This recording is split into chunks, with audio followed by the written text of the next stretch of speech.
What's happening, guys? Welcome back to the show. It's another Monday here on the Popcorn Talk Network, talking about one of the actual greatest films ever made. It's The Shining. Get excited, get scared. It's a spooktacular episode. We'll see you guys in a second. Welcome to Popcorn Talk, featuring movie discussion, news, and interviews. Popcorn Talk. We talk movie. And now, here's Popcorn Talk's Action Movie Anatomy. Since when is there a bald eagle in our intro? It's about freedom, man. It's all about freedom. Yeah, well, since when? Since when do we have a bald eagle in our intro, Ryan? I don't give a damn when. I'm not pumped upset up about it. I'm pumped up. Guys, we're back. It's Monday. It's Action Movie Anatomy. We've got a very, very full show in a packed house today. A sexy intro, a bald eagle, and starting on the opposite side of the table, somebody who looks strikingly similar to myself except with glasses on, Mr. Brandon, the Hitman Hannah. Thank you. I believe you actually thought more handsome, but I'll take the glasses. You've been on camera long enough, Brandon. You've said enough. Andrew Ghai, the co-creator, co-host, co-producer, also almost as handsome as Brandon. What is happening? Almost. What was that spooktacular little intro you gave? Oh yeah, I've been working on that for a few weeks. That was pretty cool, right? A few weeks. Spooky. That's Are I'm you impressed. frightened? I am impressed. I'm impressed that you've done that for, you spent weeks doing that. Yes. It really paid off. Yep. It was a good use of your time. I was hurt for a long time. I had a lot of time on the couch, just a lot of thinking. I thought about this episode. I know what I'm going to do. Well, so we had this friend Landon.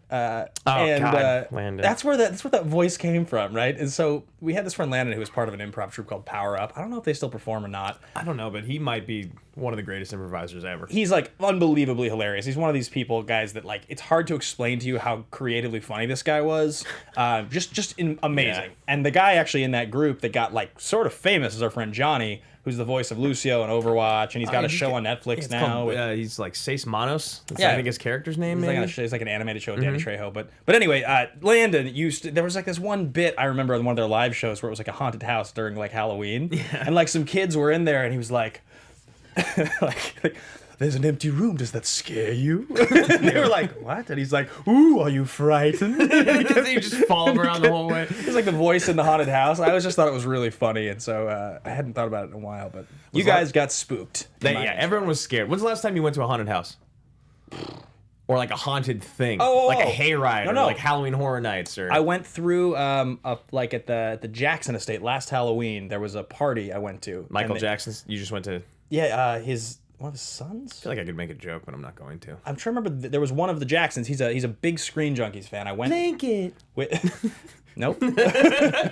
I'm hoping I'm saying it correctly. I was there, I remember, and it was like they built a huge haunted house on the property, all through the house. Okay. It was like they spent a lot of money and time, and it was like a big deal. There was people in there and all kinds of crazy scares, and it took like 10, 15 minutes to get through the whole thing. It was fun. Yeah, it was cool. I mean, I'm not like traditionally a big Halloween guy. Like I don't dress up usually. I don't like get scared. You know, I don't watch scary movies. Yeah. But it was fun. Like anytime I'm exposed to it, I do enjoy it. So. How about you, Hannah? When's the last time you went to a haunted event? I actually went to Halloween Horror Nights in Orlando last weekend. Okay. How was that? It was awesome. How is Universal in Orlando? Was it better than here? It's different. I think it's better. I think especially the Halloween Horror Nights, they put a little more into it over there.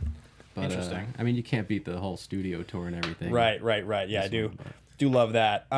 So, guys, we are here today to talk about probably a movie that has been referred to as the scariest movie of all time many times, and that's The Shining. Stanley Kubrick's 1980 flop that turned out to be, God, it almost feels like his most enduring movie other than 2001 Space Odyssey. Yeah, it's weird. I mean, I was talking to Jeff Graham out before we started the show, and he was saying his is Dr. Strangelove. He's like, you can skip 2001, honestly. You really can. And then, we were talking a little bit about Full Metal and how that movie is kind of, it's just very dark. I mean, he's a very dark director, and I think this is kind of one of those things where after, the flop that he had just come off of, he was like, I need to make a movie that is more appealing to the general audience, and this is kind of what The Shining is, but there's so much master class filmmaking in this movie that it's shocking to me that it was not received well when it came out. Yeah, I have like so many thoughts about this. There's so many things I want to talk about. So I want to get our quick shout outs out of the way. And that's the first thing is I want to give a thank you and shout out to a couple new patrons. They're actually not new patrons. They've been patrons for a while, but we are shouting them out officially here. And that is Mike Deacon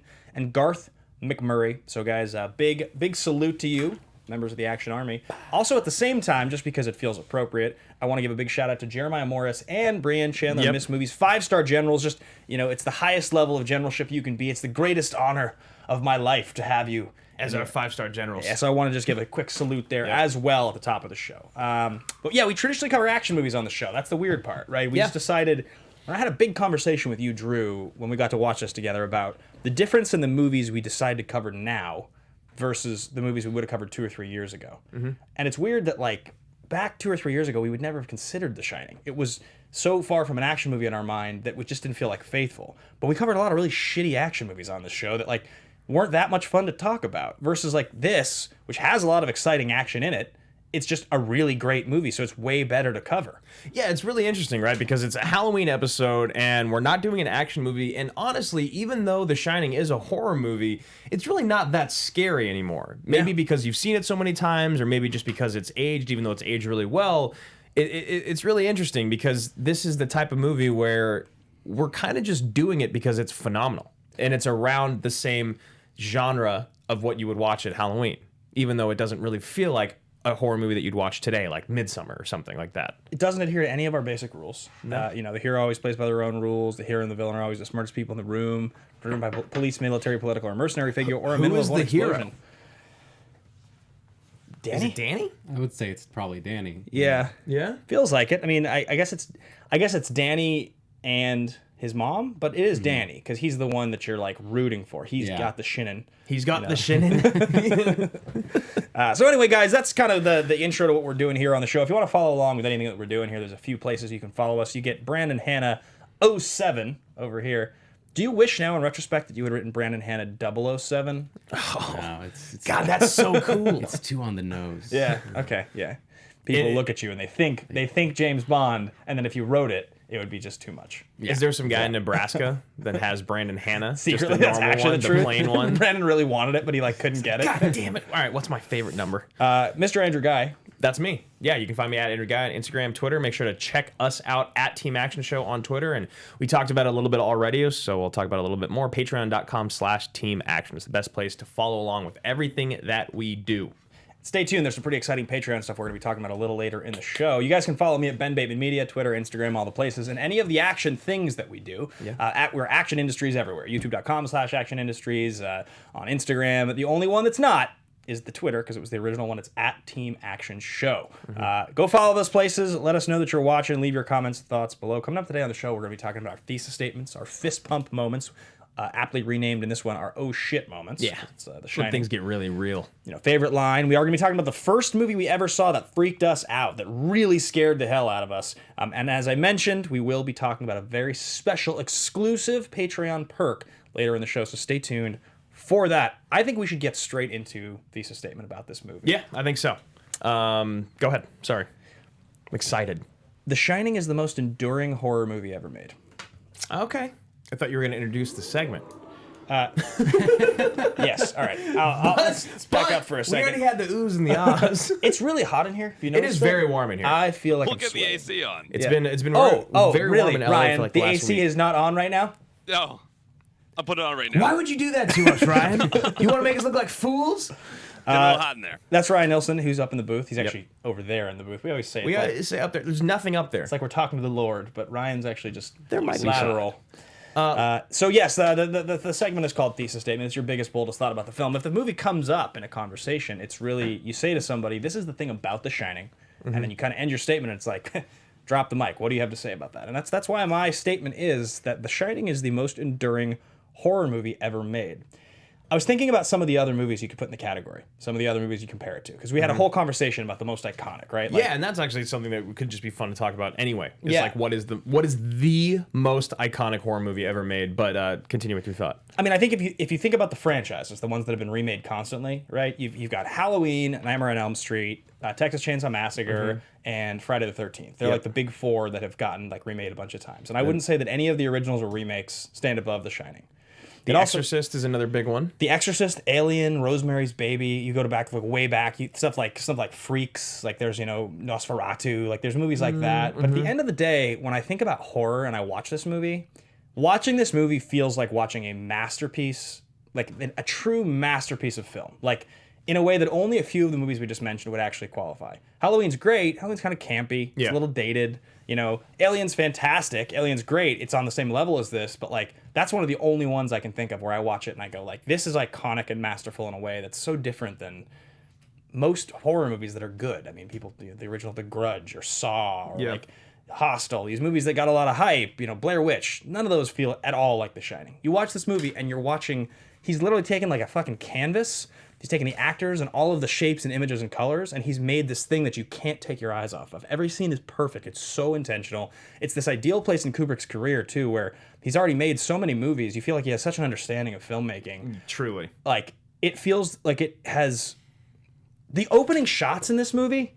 Even just the establishing, tracking, like, location shots are unbelievable, especially for the time. It's not a drone. We don't have drones. He goes past that island in the very first shot and then tracks around with the car, and you're like, I feel like I'm watching something that's made with CGI right now. I feel like these have to be fake because this is 1980, and I can think of movies from like 1977, 1978 that look like shit compared to this. They look like they're made in the 40s compared to this. Like a child made it compared to this. Yeah, like some of the shots in this movie look like somebody today was going for a period piece and made The Shining right now. That's what this movie feels like watching to me. It's that perfect. So it is the most enduring. It will continue to be the most enduring horror movie ever made. That's my thesis. I like it. What do you guys have? What do you got, Brandon?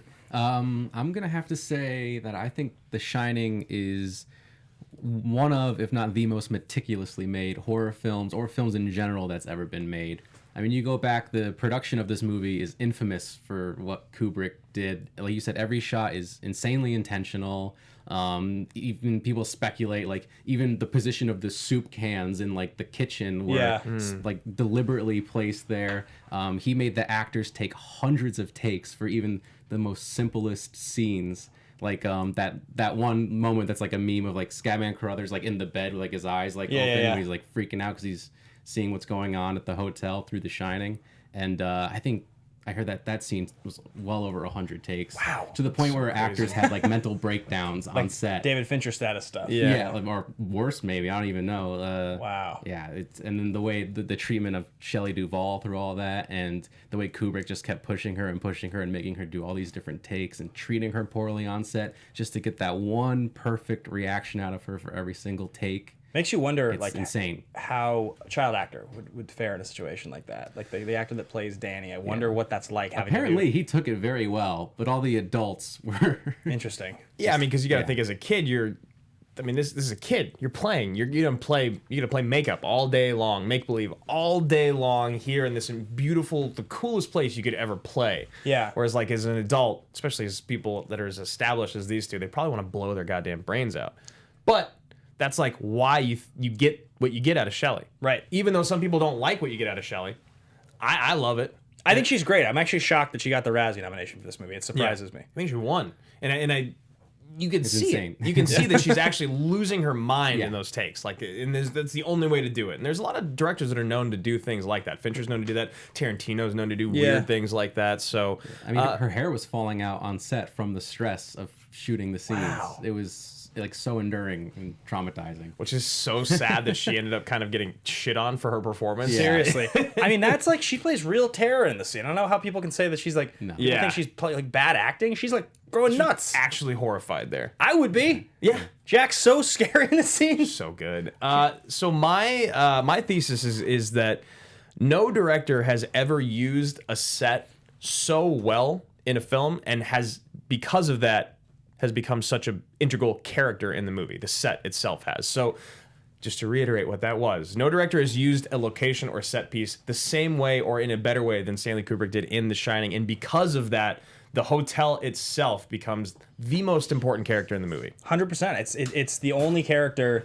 It's the only character in the film that every single scene it's in, no matter what's happening, you can't stop paying attention to it. You never get bored. You're never like put off by it. You don't ever feel like you have it figured out. You don't know where it's going. The whole entire time, the hotel keeps you confused. And I mean, I like the stuff that I noticed in this movie that was like the most mind blowing to me was, you see the blood coming out of the elevator.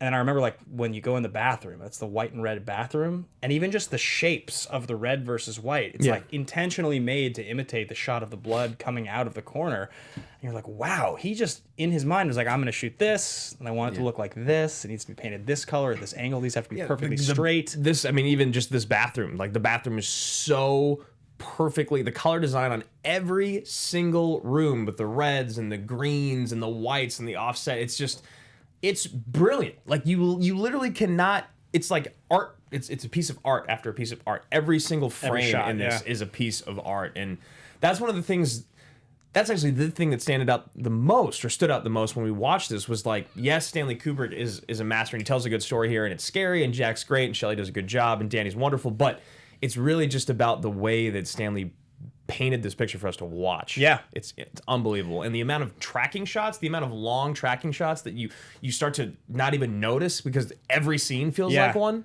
I mean, even the introduction of Scatman Carruthers to Danny and to Jack and them, it's an incredibly beautifully shot scene. Yeah, I was thinking about, like, some of the stuff that you see, like, you know, when they're in the hotel and they're walking through and the camera's panning over and it passes through like a column and they're walking on the other side of the column. Mm-hmm. And as they're passing through, there's like the guys that are working and there's like the guy with the mop and you're like, yeah, so like it's the same way you do with, you know, like the Birdman, the Revenant style stuff where you're like, this is going to take like a minute 20. So at the point that I hit this, you have to be sweeping here. You've got to be mopping here. You have to be doing this exactly at this angle because we'll be coming like this. When we come out of here, I want your arm here. You need to be looking here. It's so intentional. It's crazy.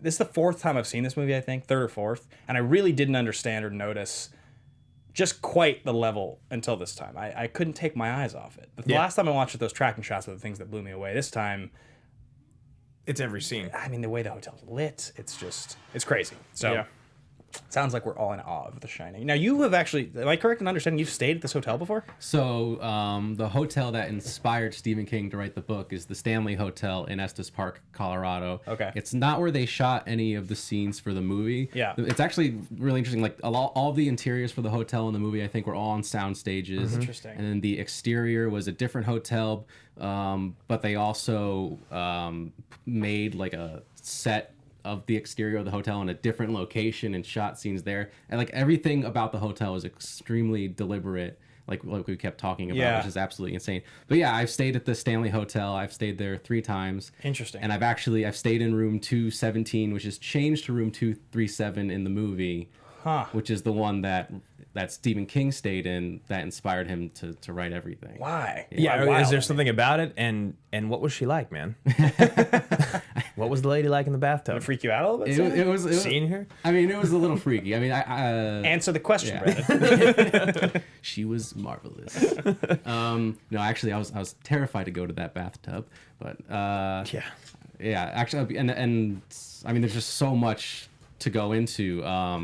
But like I mentioned to you guys, you know, before the show that like actually in Dumb and Dumber, the hotel that Harry and Lloyd stay at, they actually that hotel is the Stanley Hotel in Estes Park, Colorado. You're talking about the one at the end where they stay, where he's in the bar waiting for her at 8 a.m. Yes, when he's at the bar, that's the bar. Yeah, that's.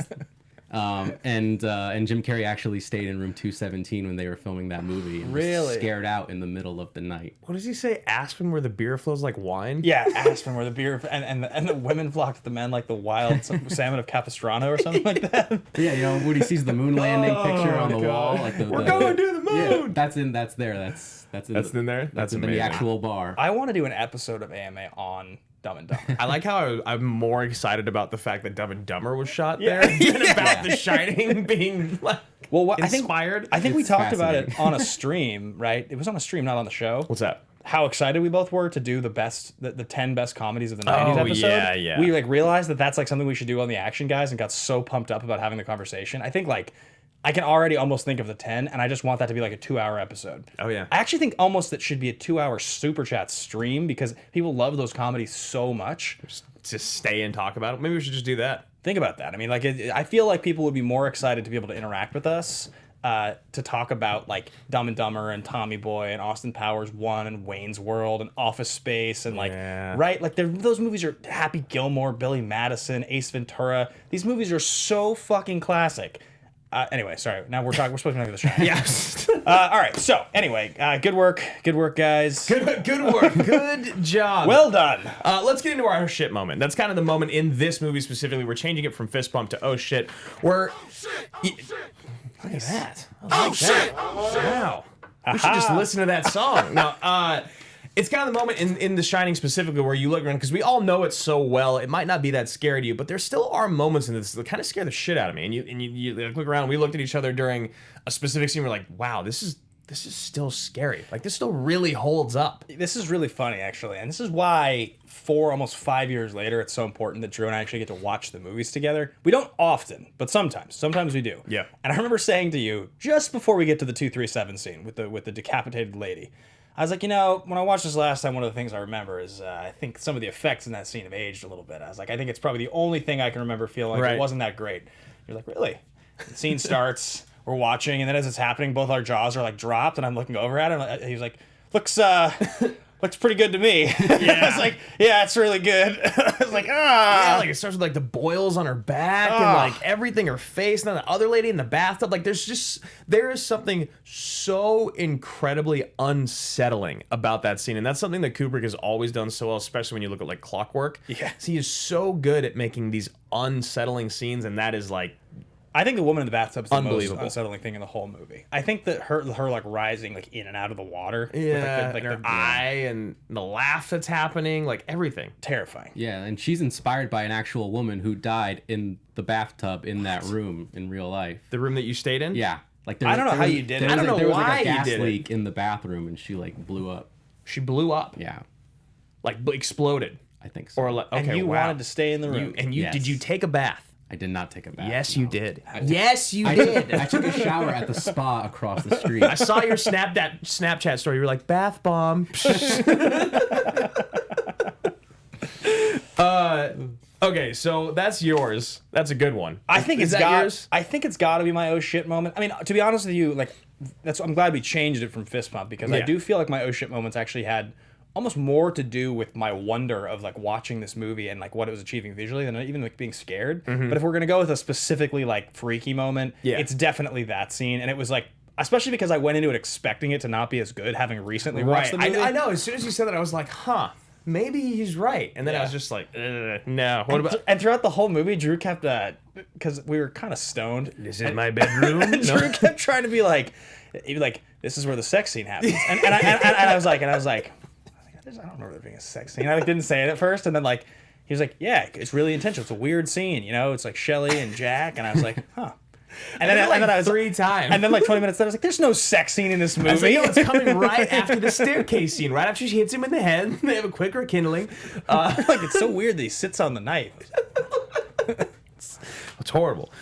Do you have an oh shit moment, Brandon? Yeah, I think for me, my oh shit moment in this movie is when Shelley Duvall goes to Jack's typewriter and sees Yeah. That's that- mine. yeah. It's so good. you know, Yeah. all work and no play makes Jack a dull boy just over and over and over And again. I love how... Hundreds of pages. Yeah, hundreds of pages. And He's I been love doing it the whole time. that it's written like a book. It's Yeah. not just a page. In it's paragraphs, yeah, yeah. indented and it's got quotes around it. There's or quotations, I mean. There's punctuation. And there's typos. That's what I love. It's like all of Yes. it makes adult bot. Bot, bog, boy, yeah. He's like doing it so much. He's doing it fast and he's missing letters. And it's like, that's just wonderful. I have a weird thing with that moment in movies, the Yeah. unveiling of the crazy, Yeah. that I just love. I love it so much that even on the level of like Fight Club and him going back to all the locations, Yeah. it's the same thing. I think there's a moment in Secret Window, which is like not a good movie with Turturro and Depp, but like there's one of those moments where you find out the whole thing is, spoiler alert, is like him being crazy. Well, I think also the one that comes to mind for me all the time is that it's referenced in MacGruber, obviously, but it's the American Psycho one. Where Right. She's looking at the book. Yeah, and she sees... And then, so- yeah. Yeah, I love those moments, and it's done so well in this one. It's in the shots in that room are unbelievable in the study. Yeah, it is really cool that it's such a big room, and they make reference to it several times. And then I love when he's like, if you hear me in here, don't come in. And then you like see at one point, you see like the wide from the top of the stairs at one point, and it's just this massive room. And he's at this long, wide desk, and it's like if anything other than being a complete psychopath, this would be the most like beautifully effective way to be a writer in the world. Like how could you get a better location than like all the space and this incredible? And he's just going nuts. He's going absolutely batshit. Yeah, that scene for me is the one. So you guys have the same one. Yeah, I was gonna do the 237, and it does still freak me out. But the book, for some reason, when we just watched it the other day, that was the moment that got me. I also think, and maybe Brandon just sounds like you know some of the behind the scenes on this, but I wonder how many times they shot the blood out of the elevator moment. Like I wonder how many times, because it's obviously practical, and obviously like the camera is low because you need like the camera being like covered in blood. So like that's a thing, that's an effect. Is it scaled down? Maybe I don't know. I think it might be. I mean, that's a lot. It feels like it would have to be. I mean, the film physics of all the blood in the elevator. Well, also because then there's like the vast amount of pressure. There's the later shot too where you have like it's when the camera's kind of covered. You see like the chairs and stuff floating in the blood. Yeah. You know, like to get all of that accurately in a way that would actually like look cinematic. Like it looks so perfect to control that. You would have to think he would have to shoot that like multiple times, and his white walls with like, I don't know how you would do it unless you were just going to destroy and rebuild the set over and over again. So maybe it is scaled down. But I mean, that's one of the things about this movie that I was. Go ahead. He would be crazy enough to do that. One of the things I was thinking about, because you know, there's that incredible overhead shot of the maze, and some of the stuff in this movie is so particular visually. It almost feels like it is just CGI, but you know it's not, and it's almost more impressive. It's almost more impressive to have done it then than it would be now, because you could make it look just as good now, completely fake. You know that somebody could do that. Well, I mean, that's where you go back, and that's why people still talk about the movies from the 40s and the 50s with so much respect. It's like, even this being made in 1980, you remember, this is all practically shot. It's all on film. You look at the editing, and that's done like this. You know, it's not on a computer anymore. You don't have the opportunity of scrubbing or the luxury of scrubbing back and forth. Like, that's what makes these so impressive.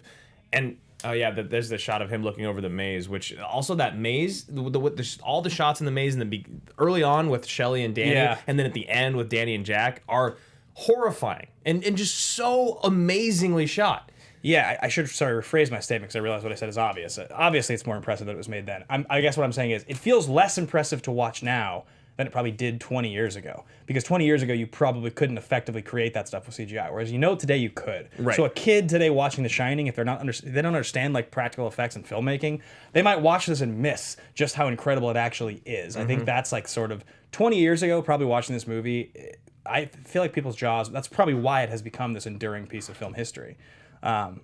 It really feels like more so than any other Kubrick movie. But I want to have that conversation when we get to Kubrick. So So let's talk about Jack. Let's talk about where Jack was in his career. He's already a superstar at this point. He's the only guy that Kubrick wants to play this role, and we'll talk about the other people that were kind of vying for the role when we get to production development. But Jack's already a superstar. He's already done so much at this point. And the three most recent movies he's done is Going South in 78, The Last Tycoon in 76, and Missouri Breaks in 76. But he's already done Easy Rider. He's already done Chinatown, Cuckoo's Nest. He in the late 60s, he starts to pick up a little bit of steam. He's getting some smaller parts. By 71, he does like 5 easy pieces. Then he's like follows up. His entire 70s is basically like it's like 5 easy pieces and Chinatown and Easy Rider and One Flew Over the Cuckoo's Nest and some of these movies like, and he does The Last Detail in there. The Last Tycoon, I want to say, is the final. It's like the final like Elia Kazan movie maybe. Sure. I think is like what The Last Tycoon is. He's at the point that he makes this movie, he's so famous and respected as an actor. It's like a different level. Like he already has won his Oscar in 75. You know, he gets nominated, I think, the same year as this maybe. No, it's the next year he gets nominated for Reds. I think he has like 7 Oscar nominations at the point that this movie's made. So crazy. You know, like, and in 1980, like, there was no internet. There was no... When you were a movie star at his level in 1980, you were like in a singular class of movie star. It's like, you know, you got to imagine that he and Pacino and De Niro, they're all like looking at each other's like press clippings and being like, wow, he made The Shining. That's impressive. And Jack's being like, wow, Godfather Part 2. That's what an incredible movie that is. You know, I would have loved to be, you know, Warren Beatty. These guys are all looking at each other just like probably in awe of the work they were doing. And it just feels like a different time in filmmaking. He was as famous as you could be. Ryan, do you, is there a chance you can maybe pull up Shining BTS Jack preps for bathroom. got it. Maybe try that and see if we can find it real quick. It should be a pretty short little tidbit, but it's pretty badass to watch. Shelley Duvall on the other side of it, she'd done Three Women in 77, Annie Hall in 1977, and Buffalo Bill and the Indians or Sitting Bull's History Lesson in 1976. I don't really know Shelley Duvall that well. I've watched a handful of her movies. She's never been someone that I've been like obsessed with or like. I just don't know her. I just don't really know her filmography very well. I only know a few. I mean, I've seen Annie Hall. Obviously, isn't she in Popeye? Yeah, Isn't that she? was like the same year as The Shining. Yeah. What's her? She's what the hell is What? Popeye's girl? Oh, Olive Oil. Olive Oil. There Yeah. you go. Glad I. Idiots. I'm the best Motown player in the world. You just got TKO'd on your own show. Whammy! Jake Yakoveta said really quickly, the article I'm looking at says they spent weeks and weeks working on the Blood's look, and they poured out hundreds of gallons of it for shooting over and over because Kubrick was so nervous. It's basically just like they had to make sure that it looked perfect. So because it could so easily look not red enough or too watery or, you know, and... oh, is this it?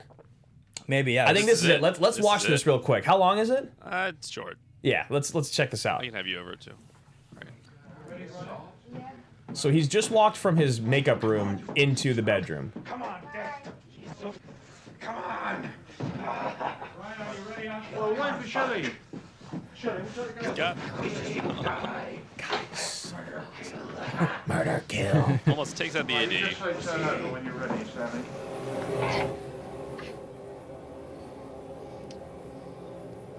And that was him. And that's it. Yeah. Isn't that so awesome? Just to see him for like 30 seconds right before he goes into it. Yeah, that's wild. It's wild too because it's like, again, it's like you hear about. I think I talked about this on the show last week, right? The Heath Ledger, Michael Jai White thing. You talked about it on the Action Guys, I think. Yeah, and it's like the whole idea that people create this mythos behind certain performances of, like, you know, changing people's lives or, you know, going crazy because of it. And I don't doubt it. I mean, to get into character for certain things, like your brain does go to a place. You heard Michael B. Jordan talk about playing what the hell's his name from Fruitvale? Black Panther. Killmonger. Killmonger, and how it put him in a really, really, really dark, hateful place, and that he had to go see a therapist to kind of work out that. And I think I understand what it is, because whether or not like you're affected in all aspects of your life when you've gone to that place, it's not like ordering your coffee, you're gonna like attack the person behind the counter, Right? But it's more like when you sit down, where does your brain go? What are you thinking about? What Right. It goes deeper and deeper and darker and darker. And that's why I think it's like cool to see you can come out of it and be joking if you're Heath Ledger with Michael Jai White, but it doesn't change the fact that probably Lupita Nyong'o in 12 Years a Slave was the one that I heard about. She would. I remember reading an interview where she was like, I would literally go to my hotel room and just cry. Right. She's just like, I was just so upset, and, you know, and like I get it, you know, especially when you're doing takes like this, probably, right? You wonder what Jack was like at the end of filming. Yeah, dozens of takes of that. He's probably exhausted, honestly, Yeah. more than anything. I bet this was so incredibly exhausting to film. So, this is a good moment for us to talk about something that you had talked about at the top of the show, and that's something that we want to start doing on Patreon. Yeah. So patreon.com/Team Action. It's a place you guys can go if you want to interact and support with kind of the biggest fans, if you will, of the show. The show's the brand. You know, we have this thing, Action Industries, that we do. Brandon is the associate producer on this show and one of the the senior staff members of Action Industries. And we wanted to start doing something that was kind of exclusive for the patrons, a piece of content. And so on Sunday nights, every other week, we're going to start something where we're kind of kicking around names right now, calling it maybe like, you know, Action Town Hall, you know, Action Caucus, something like that. But it's going to be a debate style show where we are going to select 3 people at the captain or general tier. It's the 2 of the highest tiers you can be in the Action Army on the Patreon. One of us will also compete in this little caucus, and then we'll randomly select 1 patron from any of the lower tiers below captain to be a part of it. And it's going to be basically 5 people doing an on-camera debate-style show. If you guys have ever seen like movie fights, something like that, it'll kind of have that feeling. It's, you know, you get like a 1-minute argument, you know, kind of a follow-up, and whichever one of us is not competing in the argument will actually be the judge of the show. It'll be only with patrons, shown only to patrons. We got a couple hundred patrons right now, so we'll air this exclusively on YouTube and send you guys the unlisted link. But we're going to start doing it every other week. And on top of that, There's going to be like a point system. We're going to award some sort of trophy or award at the end of every 2 or 3 months. We're working out the final details now, but the very first one is going to be this Sunday night. It will be Sunday what is it?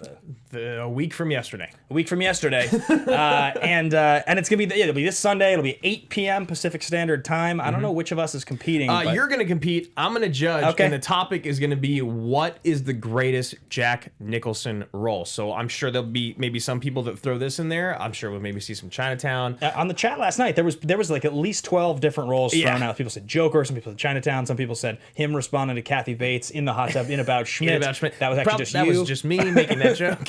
Make it again. But we're really excited about it. Obviously, we're always trying to find ways to interact with patrons more, and this feels like a really, really fun thing. I can't wait to perform in this. I can't wait to be a part of it, and there's been a lot of excitement from the Patreon community. So get hyped. If you want to go and find out more about it, go join the Patreon, patreon.com/teamaction. We're going to be sending out solicitations to all patrons probably today, asking who wants to be a part of the very, very first State of the Action Union Caucus Town Hall. Something like that. But yeah, check it out. Patreon.com/teamaction. And we're going to be doing that this coming Sunday. Back to The Shining and production development. Brandon, maybe you should do this since you're the one that pulls it. Do you want to, or would you like to? Oh, I don't know. This one was kind of sloppy. You know? I'll do it then. I'm reading through. You're fired! Rooting through the slop. So, as we talked about at the top of the show, Kubrick was really unhappy with Barry Lyndon's lack of success, and he figured that he needed to make a movie that was going to kind of bring him back to the forefront, bring him back to popularity with the general audience, and he wanted to do a horror movie. So he locked himself in his office with hundreds and hundreds of horror books, and his secretary actually would tell stories about him sitting in there, and she would be sitting in her office, and she'd just hear these thuds of these books hitting the wall of this rejection pile over and over and over. And then one day, she realized it was uncharacteristically quiet in Mr. Kubrick's office, and she walks in, and she finds her boss deeply engrossed in The Shining, and he immediately wanted to make this movie. He wanted Jack Nicholson to be Jack Torrance, but there were a few other actors out there, and I love this list of people. De Niro was the first one up who claims the film gave him nightmares for a month. I think De Niro could have done it. I'm glad that he didn't. And I think it would have been too much like what we'd already seen out of Jack. He won his Oscar literally the same year for playing Jake LaMotta in Raging Bull. So he was committed to something else. And then we got Robin Williams, which I love. I love Robin. I think he would have been a little too young to do it at the time. Yeah. And maybe not even in age, but as an actor, I think he might have been a little bit too young. And then the last one is Harrison Ford, which I just don't know if Harrison actually has the acting chops to do this. I know that sounds crazy because everyone loves him, but how many times have you watched a Harrison Ford role and been like, God damn, that was amazing?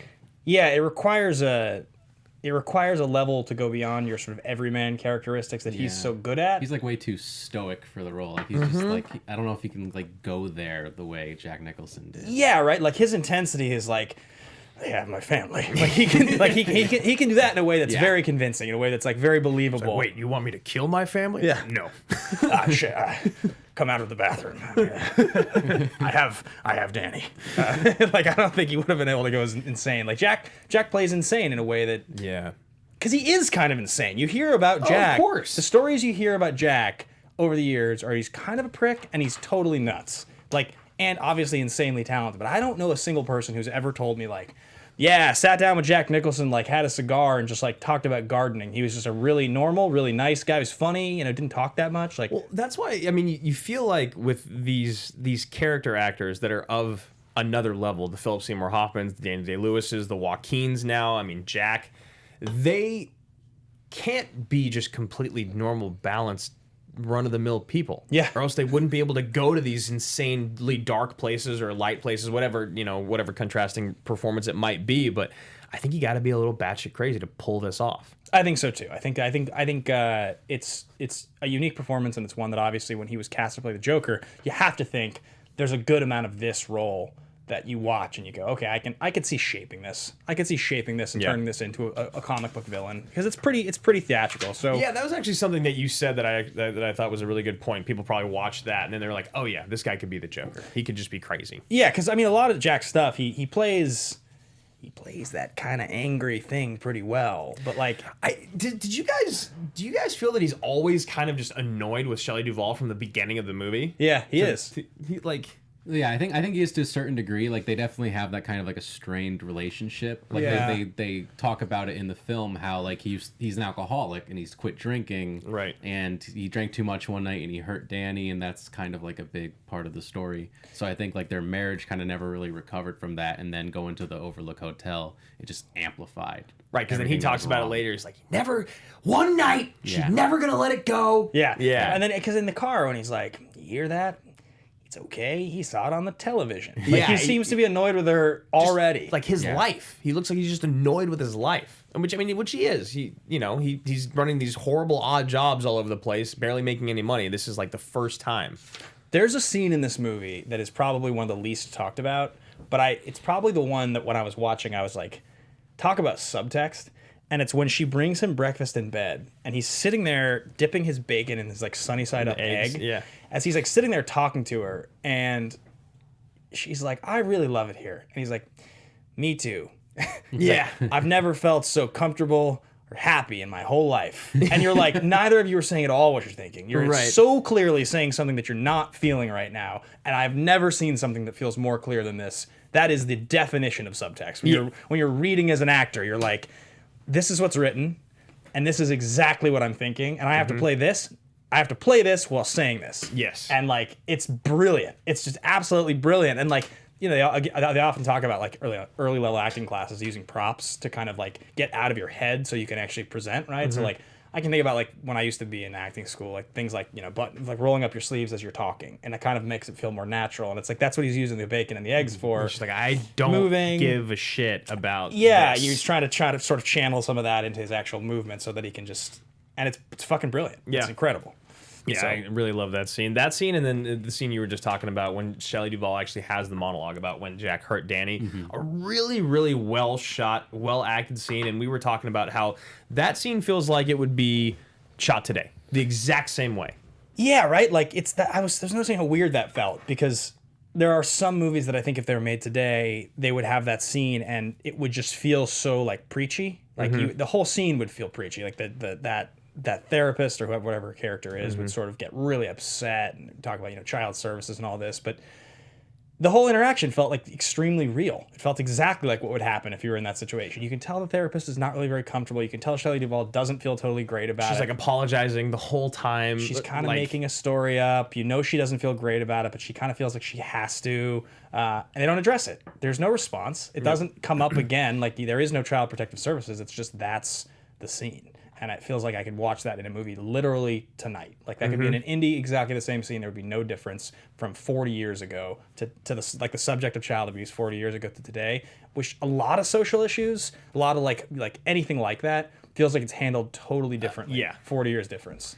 Yeah, and honestly, a lot of times when you go back and you watch movies that are this old, most of the time it's usually a relationship between a man and a woman where he is either incredibly misogynistic or he gets violent. Yeah, abusive. and you're just like, Jesus, that could not be in a movie today. I mean, The Verdict. Paul Newman just hits her. And Yeah. that's a part of the movie in '82. Like Oscar-winning movie. He just hits her. It's like, why? and he's like the hero of the movie. Yeah.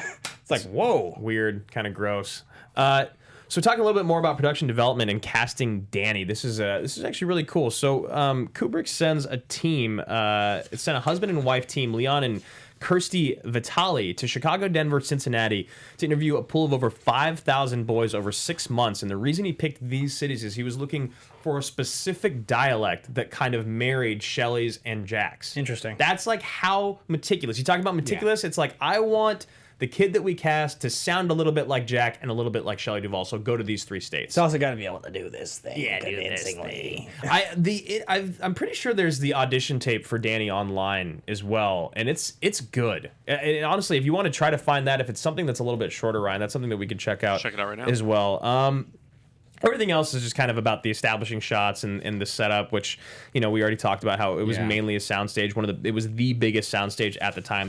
They recreated the entire outside, the exterior of the Overlook Hotel on a soundstage, which is, you know, that's when you talk about movie magic. Outtakes of the original opening panorama shots were later used by Ridley Scott for the closing moments of the original cut of the film Blade Runner. That's fascinating. Yeah. That's fascinating. Again, like Ridley Scott looking at this. Hey, Stanley, can I use those? Yeah, sure, Ridley, no problem. I don't know why they talk like that. Yeah, that's cool. Marty Cove was there. Marty Yeah. Cove was there. He was auditioning for a role. I could play Jack Torrance's role. I auditioned for Jack and for Danny, and they said, told Stanley, me, pick your choice. I said, Stanley, listen, I probably can't shoot it anyway. I'm busy, but I'm working on a project. Told him, I'm not going to read for this. Stanley said, I don't know who you are. So I want to talk a little bit about Stanley Kubrick's career here. Yeah. But before we get into sort of the full background, we have a quick segment. We want to play the first movie that made us like a holy shit moment. The first like horror movie you watched as a kid. The first time you can remember having that like, I don't want to see that again. That freaked me out. That made me feel really uncomfortable. I don't want to watch it again. And I remember like, I wasn't a big horror movie kid growing up. You know, some people were. Some people watched a lot of these things. I really wasn't. And I do remember though being like 8 or 9 years old and my friend telling me that we needed to watch this movie, An American Werewolf in London. Okay. Because American Werewolf in Paris had probably just come out, I'm thinking, right around that time. And we watched it, and like, the movie was kind of scary, but there is this moment where I think it's like he's having a dream, and all of a sudden the guy's eyes open, and he's got like fangs, and the teeth are all yellow, and the eyes are yellow. And it's just like a quick insert, but I remember jumping, and I remember it freaked me out. And that's definitely like the early moment that I have of being freaked out in a movie. I guess jump scares in some early movies definitely got me.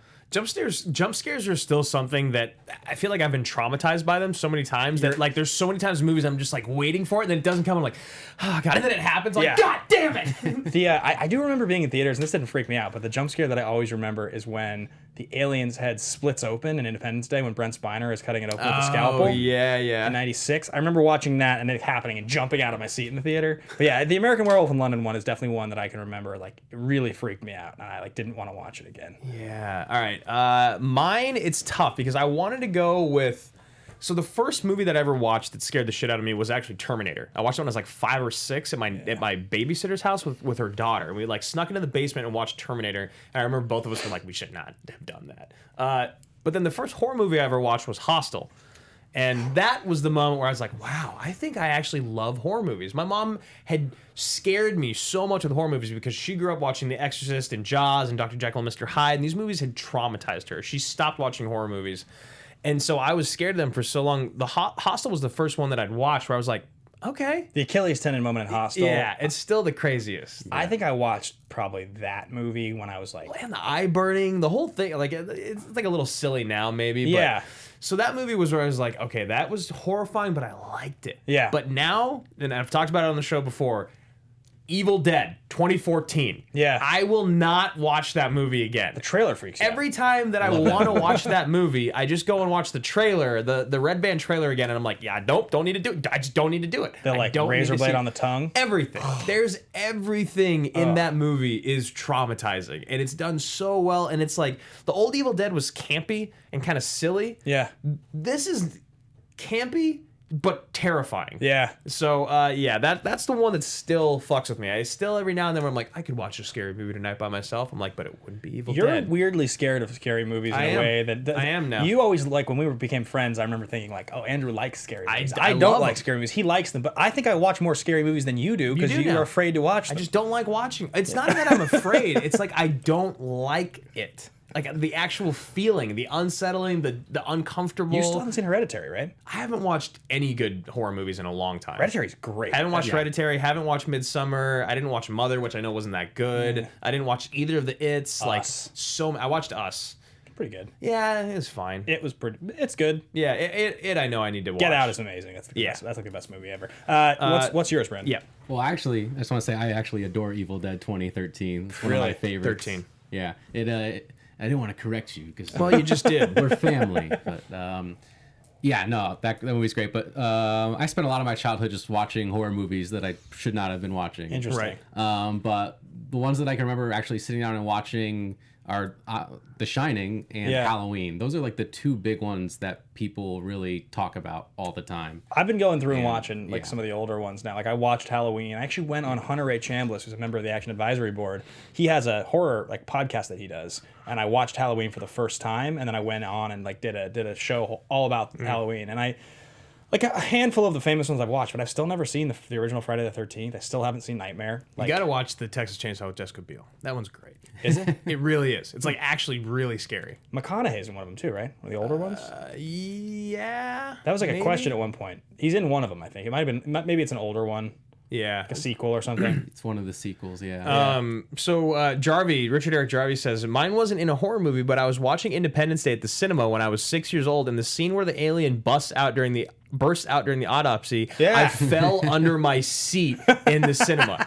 So he's losing his mind because you had the same one, which is pretty crazy. I mean, as a kid, when you're that age, 'cause I think Jarvis about our age. Yeah.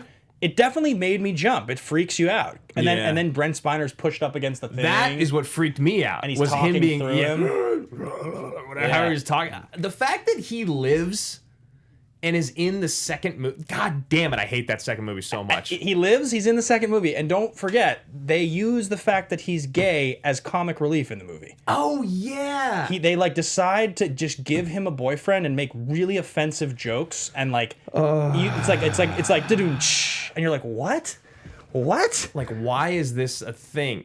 Everything about that movie was is terrible. the worst movie that's ever been made in the history of movies. That movie was so offensive, and it made me so angry watching it. And I remember too, like, I can't believe we actually covered it on the show. and I went and saw it at a fucking matinee at like 11 in the morning so we could come here and do it at 2 o'clock. I like raced across town, sitting in like a hot Burbank theater. Like the AC, I feel like was dead. It was kind of like here. No, actually, it feels much better now, Ryan. Turn it Thank you. on. Ryan, what do you think of The Shining? We haven't even asked you. Never mind. No, I'm just joking. Okay. The Shining is amazing. I mean, every time when I was in school, they'd bring it up. We study it. Just that whole entire documentary, Room 237, I think is such an interesting watch. I mean, half of it I think is kind of just people looking for something that's not there, and the other half, it really does convince you, wow, he was so meticulous while making this film, more so than I think a lot of his other movies. It's really, really quite fascinating to watch. I do think that's really interesting to talk about, and I kind of want to just do a quick deep dive on Kubrick's career. Yeah. I don't think, unless I'm mistaken here, Brandon, are you like a super Kubrick nut? Do you like know his stuff super well? No, not really. I think it's probably about the same for all of us. I've seen about half his movies. Some of the most important ones I still haven't seen. They're on my 100 movies I missed project, so I probably will watch them in the next few months. I don't love him. I've said that time and time again. I really don't love Kubrick that much, but there's a couple pieces that he's done that I enjoy a lot. Yeah, this is the one for me that I watch and I find myself like, this feels very modern. It feels engaging in a way that some of the others don't. I've watched some of the really famous one. I watched Paths of Glory kind of recently. I watched Lolita pretty recently. Seen Full Metal. I've seen Full Metal Jacket. I rewatched Eyes Wide Shut kind of recently. Movie's so weird. Yeah, and they all have like things that are good. Eyes Wide Shut is really interesting. But he really is a director who, like, I tried to watch Barry Lyndon, I turned it off. I hated it. I couldn't stand it. It was You and so, everyone else, it was apparently. so boring. Apparently Burnett loves that movie. Apparently Burnett swears by it. Yeah, Roca like told me that, but he said it like so disdainfully. He was like, Right. He's like, Burnett loves that movie. Do you just hate Burnett, or does he actually like the movie? No, but I definitely think he has like 13 movies. I think, right? He like the second half of his career, he did so few films. I mean, he made Full Metal in 87, I think. He made Clockwork in 71, Lyndon in 75, this in 80, and then Eyes Wide Shut. I think that's all his movies. Really? From 1971 until his last film, which he, I think, got part of the way working into AI, right? That's the deal. Isn't that him? Is he the Yeah, original he- AI, and then, he was and then writing it. Spielberg took it over? Yeah, and then Spielberg finished it. So it's Got like it. from and that's like 2001. So from like 1971 to 2001, he made like 5.5 movies. Well, you look at like, I bet it was exhausting. Yeah. Right? Because not only is the way that he likes to make movies exhausting, but then that's always expected of you. And then you've done it for so long, you've made so many classics that everyone's expecting the next thing to be better because you've worked longer, you're more experienced. Yeah. And if it's not good, they're going to rip you apart, kind of like what happened with Barry Lyndon. But I just can't imagine the pressure of doing something like making Full Metal, making Space Odyssey, making, Doctor Strangelove, making The Shining, and then being like, all right, so you've got still another 30 years of your career left. What are you going to do? Well, right. I also think too that if you think about it, like the stuff that he made in the 50s and into the 60s, so like the early stuff, The Killing and Fear and Desire and Killer's Kiss, like he made like 4 or 5 movies between like 54 and 60. Spartacus, he makes Lolita in 62, which is pretty tough watch. It's all right. It's fine. They tried to remake it years later, but like it's not that fun. But then in '64, he goes and makes Strangelove, which is like this incredibly iconic, very famous movie. Everybody, and then 4 years later, he makes 2001.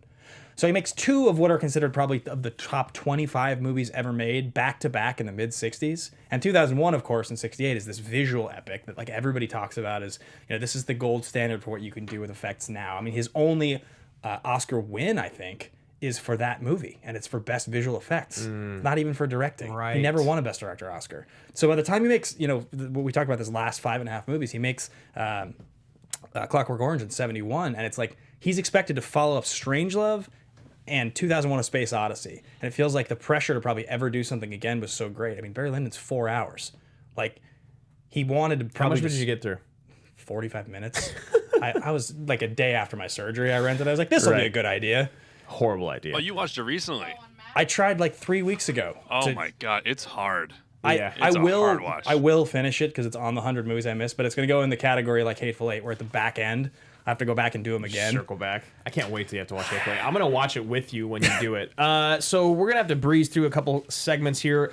Warner Bros. Produced this movie for $19 million. It was released May 23rd of 1980. It grossed $44 million domestic and only $783,000 worldwide or foreign, for a grand total of $45.5 million. It opened third behind Empire Strikes Back, which I can't wish that on anyone opening a movie ever. And also the Gong Show movie, Which is just like, that just lets you know how much they missed this movie. The fact, like, I understand Empire beating it, whatever, that makes sense. Yeah. But the Gong Show movie, what is that? I don't know how you could like not cut an incredibly great trailer out of this movie. Trailers just weren't what they used to be. This is one of the few movies that I can think of. Aren't whatever. Yeah, it's one of the few movies that I can think of that is this old, where you watch the footage and you're like, I could cut a trailer with this in 4K right now with new music, and it would look like I'd want to see it this weekend. Like, Yeah. it would look like a brand new, absolutely incredible You wouldn't movie. even need to use music. I mean, the fact that we haven't even talked about the score yet and the sound design for this movie it's like a travesty, but there's just not enough time. There's not enough time to talk about all the great things in this movie. It's got an 8.3 or 8.4 on IMDb. It's the 63rd rated movie of all time on the top 250, which that is one where you feel like, okay, that makes sense. I can agree with it. I mean, I All this think- time, yeah. And 85 by the tomato meter, 93% by the audience. So everyone loves The Shining. I think so. Yeah. I mean, it's definitely my favorite of the Kubrick movies that I have seen. Would you guys agree it's your favorite as well? Yeah. It's mine, definitely. 100%, I mean, this is one of my favorite movies of all time. Yeah. So, all right, we have one last thing to talk about here before we get into the final bits of the show, and that is called Schmodown Corner.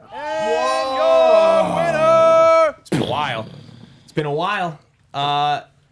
You weren't the winner. Yeah, I hate to say it, Hitman. Yeah, there we go. Way to go, Ryan. Let's make him feel really Yeah, good. let's actually. Can we do that one again, but louder? I watched the match. This is for anybody who's watching the show and doesn't know what we're talking about. The Movie Trivia Schmodown is this awesome sort of wrestling aesthetics meets movie trivia competition that we all compete in one way or another. And Brandon is the league called Inner Geekdom. It's basically like Star Wars, Star Trek, Lord of the Rings, Harry Potter, all the nerd stuff. 200 to 300 movies, including all comic book movies, and incredibly specific, Yeah, crazy, very deep questions. we are good. I could not hang with you even for probably 10% of a match. I would get TKO'd in round 2 Yeah, it's not even against almost any IG competitor, honestly. Yeah, I've seen a lot of the movies, but it's just a different level. The kind of stuff that you guys work on is like you're like learning trigonometry, and I'm like learning cursive. Is Yeah. what it feels like. Those are two different things. Yeah, that's what it feels like. It feels like a different game. So, how long ago did you shoot this now? Oh man, it was like 2 months ago. Yeah. Yeah. Though it's weird because Sat I on that for a long time. remember when you shot it, you were devastated. I remember seeing you day of. Yep. Absolutely devastated. And now that it's airing, you feel just as devastated. It's like I have to live it twice. Yeah, We've been there before. Yeah. So talk to us a little bit about that, because that's one thing that we've experienced for years now, is when you have to shoot a match, wait over a month to even start hyping up a match that you lost, and then for that next month hype up a match that you know you're going to lose. How was that for you? I mean, this whole thing was just absolutely crazy. There was just like so many layers to like this match, like so much stuff like that you don't see on camera. Yep. Actually, Chandru and I only had, because of a scheduling conflict, we only had 6 days notice before we shot that match. Yeah. And we originally were going to have like a month of preparation time.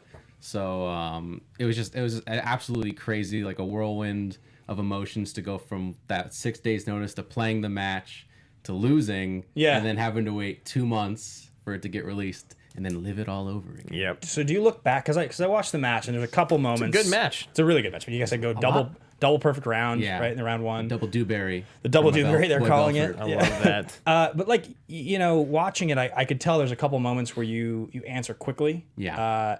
That I was like, oh, he definitely regrets that. I made a lot of mistakes. Yeah, watching back, there was stuff where I was like, if you had taken your time on that, I'm sure it just felt like you knew answers that you didn't get to because you answered quickly. Am I right about that? That's 100%. Yeah. Like in round 2, there was a couple questions that I got flat out wrong, and Chandru got the 2-point steals. Yeah. If I just took the full 15 seconds to really think about it, Yeah, I could tell. it might not have been the case. It's brutal. People often will joke about my whole thing of taking my time to the last second. I've said this before and I'll say it again. But the reason is not because I necessarily want to troll my opponent. I mean, it's helpful. That's part of it. It's helpful to stick it out, and sometimes it works as mind games. But you're afforded 15 seconds. Use them. Yeah. What if you again, Giancarlo Stanton? You think cat, you say dog. Use every second you have. Like you always should. And so, ruined my life.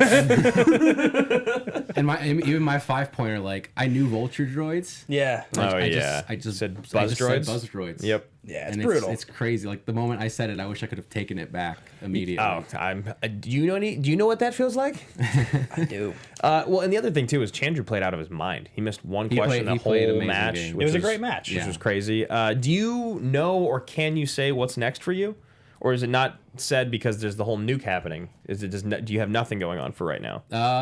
As far as me competing, nothing until next season. That makes sense. There's a lot of things about to happen, especially with the Spectacular. Everything kind of wraps up at the end of the year. I mean, so currently, I guess, of our table, what we know here is that you and I are both in the teams tournament. Yep. It starts airing, I think, like next week or maybe even this week, honestly. We got a notification on air. It could have been the first match actually aired today. and you are I am competing currently at the Spectacular. in the Spectacular, playing the opening match of Spectacular of the singles tournament final versus William the Beast Bibiani.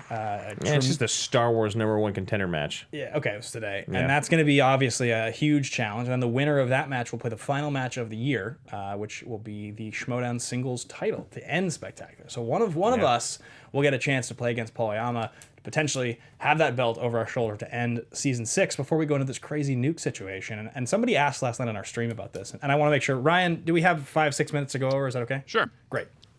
Somebody asked on our stream last night about what would the circumstance be? No, I'm sorry. It was on Call to Action. I did an interview with them last night. They asked what would the circumstance be that would put Drew and I back together on a team through someone else's draft decisions. Is that possible? That's what I said. I said the only way I could think of it happening would be I would have to lose to Bibiani.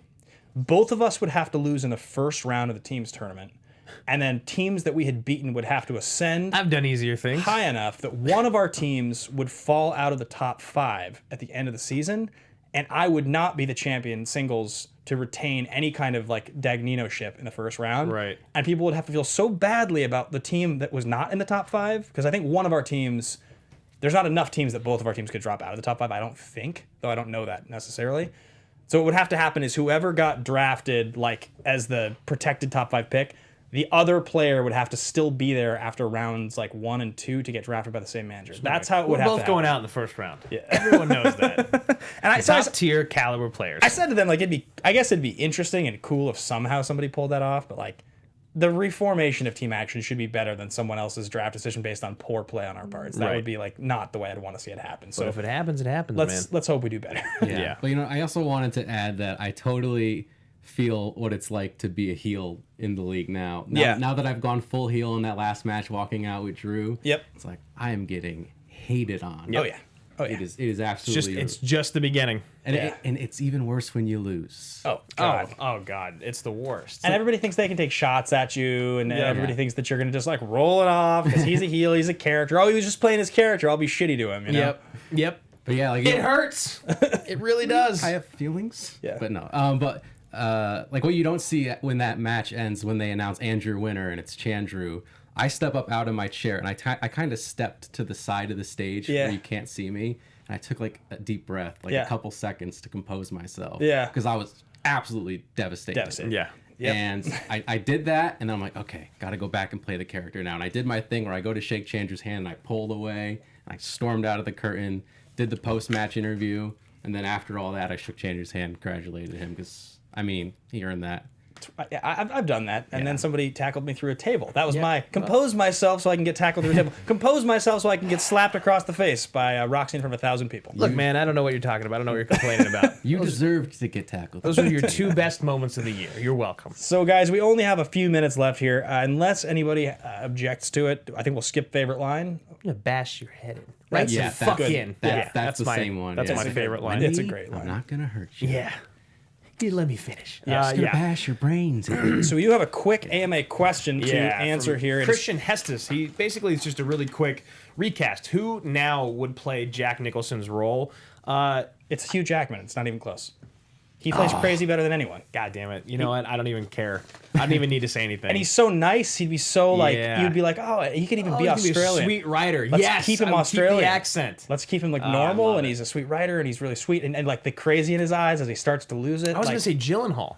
also, Which I would be, but I like Hugh more. He's of proper. I want a Shining remake. and he's got the strength to like with the door and the axe. Oh yeah, he would He's just do it with his jacked. hands though. He would just punch through the door and then rip it open.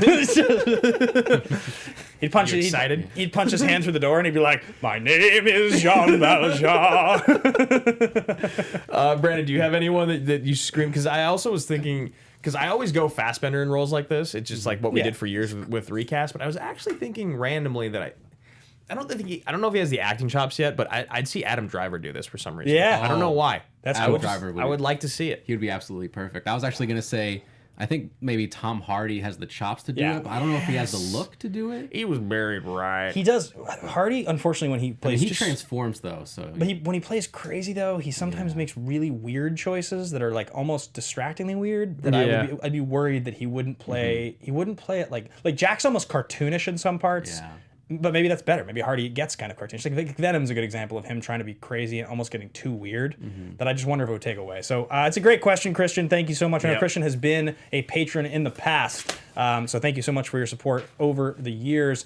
3 categories: totally ridiculous, totally legitimate, and ridiculously legitimate. For me, this movie is totally legit. It's just too terrifying and beautiful to be anything other. Yeah. It doesn't feel like anything is unintentional. It feels like everything is so completely intentional.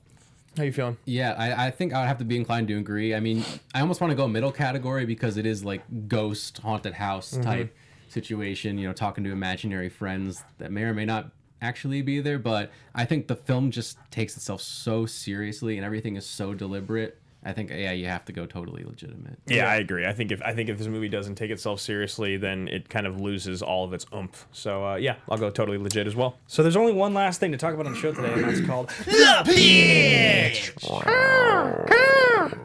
Are you eagle. the bird now? Yeah. I love it. It's a bald eagle. It's not a bird. Wow, does that frighten you? Ooh. So next week we're going to do Terminator Dark Fate. Which I'm stoked. I'm really pumped. Actually, it makes me want to see it again. I honestly just want to watch it again. Yeah, because Drew and I saw it on Monday, but we will be talking about it. I just saw on Twitter while we were doing the show they canceled the premiere because of the LA fires. What a bummer. There will be no premiere tonight. So you know it is awesome. I can tell you guys that we really enjoyed it. You can go see our quick first thoughts review is actually on our YouTube, Action Industries. We do those. We'll be doing one tonight for the film Knives Out. We'll be going to see that tonight and doing a quick first thoughts review. Yeah, I hope it's good. It looks like modern Clue. So Yeah. we'll see what happens there. But Dark Fate is sweet. Get excited for a Terminator movie. We might even do a quick, because I talked to Eddie Green, who hosts the Terminator 101 podcast. He's Okay. been getting a lot of Terminator vets on his podcast. I talked to him about doing maybe like a quick little 5-minute first thoughts we could maybe play on the show, because he's been a longtime fan of the show. And this is the Okay. only Terminator that's come out since we've started the show. So hopefully we'll get that on the show. And last but not least, a quick general shout out to all of the generals in the Army, starting with our brand new 5-star general, Jeremiah Morris. Secondly, Miss Movies, our other 5-star general. And then we have our first household general in Alex McFarland and Lucas, my best friend in the world, Shashek. They're the very first Roka's gonna be pissed. household general. So salute to you 3 for 4, 3.5, whatever you want to call each other. And one last brand new general is Cody Seal. Yeah. Who we interacted with last week on the chat. He's a brand new general as well. So Cody Seal. Cody's in the chat. So Cody, big time salute to you. Thanks for showing up today. Thanks for being a patron. And then there's the other list. The other list of all the generals: Andrew Hayes, Paul Denuzio, Billy Belford, John Getz, John Patterson, Jake Iacovetta, Kyle Grandin, Eddie Kelsey, Kirkland, Mac Ryan, Nick Gilmore, Kyle Hilbert, Tamor Buddha, AJ Lancaster, Sari Lamanmaki. Wow. And that's everybody. That's everyone. That's the whole cast of generals. You guys are amazing. Thank you all so much for supporting the show. Thanks for being here with Brandon. Thank you for coming today. Thank you for the having me. hot man, Brandon. See you next week, guys. Bye. From producers Maria Menounos, Kevin Undergaro, and the entire Popcorn Talk Network, we would like to thank you for tuning in. For questions or comments, be sure to visit popcorntalk.com. I'm Sir Richard Wentworth, and this has been a presentation of the Popcorn Talk Network.